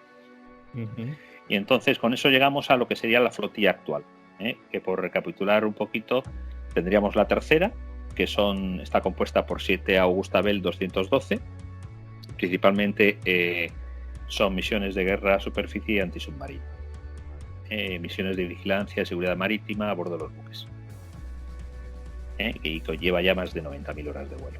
La cuarta escuadrilla, que es la que ha salido antes en la anécdota de Miguel Ángel, son 3 modernas Cessna Citation 2 y Citation 7, que principalmente es vigilancia marítima. El objetivo, su misión principal es vigilancia marítima y apoyo logístico. Eso es. En la quinta escuadrilla es guerra antisubmarina, los famosos Sikin, y eso ha ido evolucionando pues hacia transporte táctico de tropas. La sexta escuadrilla son los Hughes 500, que ya los vimos, que eran helicópteros antisubmarinos, pero el principal uso que se le hace ahora mismo es de adiestramiento. Es el helicóptero, yo creo, de adiestramiento del primero de vuelo. Y con eso llegaríamos ya a la novena escuadrilla, que se creó en el año 87, que recibe los AV-8B y que después a partir del 96 se han ido sustituyendo por el AV-8B Plus. Yo creo que colgaremos una foto en la que se ven los 3 Harrier, los 3 modelos de Harrier volando a la vez, la 8A, y se va viendo la evolución, cómo cambia la forma, y hasta la 8B Plus, que tiene un bulto encima de la nariz, del morro, por así decirlo, que es el radar que nos estuvo hablando Antonio Ruberriz, hijo. Eso es. La décima escuadrilla son los SH-60B, que es la que tú has comentado, que vuelan, lleva cada fragata, lleva al menos uno, llevan en la parte trasera de la fragata hay una plataforma para tomar los helicópteros, y son helicópteros que gracias al sistema LAMPS, que es Light Airborne Multipurpose System, funcionan como si fueran los ojos de la flota, tanto de sonar como es una prolongación del propio barco. Y la undécima, que sería la última, la undécima escuadrilla, creada en 2014, en el cual se están incorporando lo que son sistemas aéreos tripulados remotamente. Que a ver si Sergio tiene suerte y emplea uno de ellos. Y nos cuenta un poquito lo que es el Scan Eagle, que hay algunas fotos del sistema de propulsión del Scan Eagle. Pues sí que sería interesante, ya para entrar casi ya en la segunda década no casi, ¿no? Sino en la segunda década del siglo XXI, pues ya, en fin, me parece que estas cosas son inevitables, ¿no, Juan Carlos? Que las cosas avancen. Las cosas evolucionan, nosotros no envejecemos. No. Nosotros sabéis que somos muy reacios a eso de que los aviones vuelen solos, ¿no? Sí, dice eso de que un avión vuela solo, dices, ¿para qué sirve, no? ¿Para qué sirve una cosa que vuela sola? No. Nos intentamos resistir, por lo menos, ¿no? Bueno, yo no quisiera pegarme un viaje en aquellos drones de carreras tampoco, si los hacen de tamaño, ¿verdad? No me montaría en ellos por si acaso tampoco. Pero sí, somos bastante al antiguo, chapados a la antigua, Juan Carlos. Hay que un poco rejuvenecerse entre lo del Boeing tuyo, el Stearman y estas palabras tuyas van a pensar que te hemos sacado como aquella película que salía aquel piloto congelado de no sé dónde. No sé si os acordáis de qué película os estoy hablando. Pero, en fin, te hemos rescatado. Bueno. A nosotros nos encanta el olor a napal por las mañanas. Bueno, con el de AV Gas 100 vamos bien todavía, digo yo todavía. Sí, con eso me es suficiente todavía. El día que me tome un chupito cuando hagamos la prueba de agua en la gasolina, entonces ya igual veré las cosas como Juan Carlos. Antes de acabar, a título de inventario, los fabricantes del AV8B Plus, el último Harrier 2 Plus, eso es, son McDonnell Douglas, Boeing y la British Aerospace BAE Systems, que todavía pues parece que están colaborando, aunque ya sé que Gran Bretaña como fabricante sí, pero como usuario se dio de baja del programa, como ya nos dijo River Fijo en su día, y ahora están pues principalmente la Armada Española y la Marine Militar con el Cuerpo de Marines de los Estados Unidos, ¿no? Como los tres principales usuarios de estos nuevos Harrier. Italia. Eso es. La Marina que Italia ya ha dado el paso de empezar a sustituir a los Harrier por el F-35B. Ah, ya estamos con el F-35. Y bueno, está dentro del programa, todavía, eso es un hecho, o sea que... Pero bueno, ellos han dado el paso y bueno... pues bueno, oye... Creo que son los primeros en caerse del trío. Sí, porque todavía seguirá el Cuerpo de Marines y la Armada Española. Pero bueno, en fin, ya veremos hasta cuándo, y cuando eso suceda, pues tendremos un cuarto capítulo de... A mí si me permites, lo que sí me ha... yo tenía una idea equivocada de lo que era el Harrier hoy en día. Y lo admito. Pero pensabas que era una cosa que estaba ya obsoleta, ¿te refieres? Sí, pero bueno, que no era una cosa que se me había ocurrido a mí, O sea, que había gente dentro de la propia Armada que tenía ese concepto. Y yo creo que Antonio Riverriz, desde Maryland, nos ha sacado de ese error. Y creían que el Harrier era ya un modelo obsoleto, fuera de tiempo y tal. Y yo creo que, pues Antonio nos convenció de que no era así, por lo menos a mí. Para nada. Alguien también pensaba que nuestra Cessna estaba obsoleta y mira cómo está ahora. Está brillante y reluciente. Esto ya a título del Aeroclub, ¿verdad? Pero para que todos veáis, igual hasta colgamos una foto. Mira, voy a colgar una foto ahora mismo. Ahora mismo, mira qué bonita está. Ya la veis. Ahora mismo. La estáis viendo. Qué colores más chulos nos han puesto. Qué colores sobre más todo chulos, cuando Íñigo te pase las fotos mañana. Bueno, pero pero bueno, sí, ahora es mismo, una. Se refiere a que. Pero Juan Carlos, ¿no conoces la magia de la edición? La magia de la edición. Lo estamos viendo ahora. ¿Qué me dices mañana? Si yo lo estoy viendo aquí. Eco Charlie y Julia Goldpapa. Acabamos de tener de vuelta en casa una de nuestras Cessnas completamente flamante, brillante, la pintura, el motor y la hélice.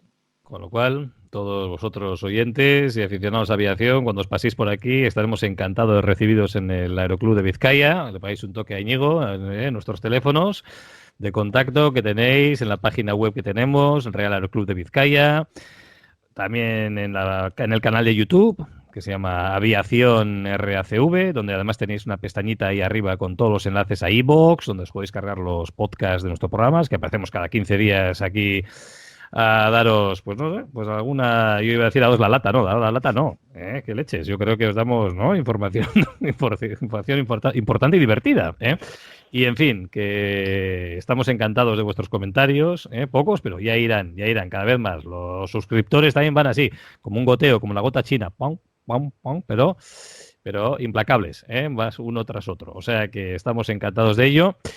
Y en fin. Íñigo acaba de mandar las fotos para callarme la boca. Vale, pues ya está. Hala, pues ahora sí que los tienes. Ya ni con la edición, ni con la magia de la edición. Los tienes ya en directo. Pues nada, chicos, vamos ya despidiendo este programa número 16.